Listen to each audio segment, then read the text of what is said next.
Pemkot Kota Mobagu di tahun 2024 ini telah mengajukan usulan kebutuhan pegawai ke Kementerian Pan-RB. Dari jumlah yang diusulkan Pemkot Kota Mobagu seluruhnya disetujui Kemenpan-RB. Kabar baik bagi warga Kota Mobagu, Kementerian Pendayagunaan Aparatur Negara Reformasi Birokrasi telah menyetujui 751 usulan kebutuhan tenaga pegawai pemerintah dengan perjanjian kerja yang diusulkan pemerintah Kota Mobagu untuk tahun 2024. Dengan masing-masing untuk formasi kesehatan, formasi pendidikan, dan formasi teknis.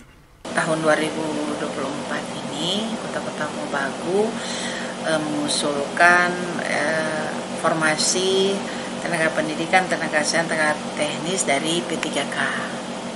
Dengan jumlah usulan pada bulan Januari, usulan formasi tenaga pendidikan sebanyak 176 formasi dan usulan formasi tenaga kesehatan 127, usulan formasi tenaga teknis 448. Dan minggu kemarin oleh Menteri Pendayagunaan dan Aparatur Menpan-RB telah menyetujui usulan yang diusulkan oleh pemerintah Kota Mobagu pada bulan Januari. Sejumlah yang diusulkan kurang lebih sebanyak 751 semuanya disetujui.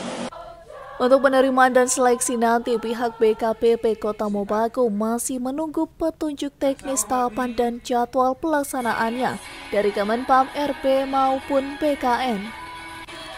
Dari Kota Mobagu, Tim Liputan Kawanwa TV melaporkan.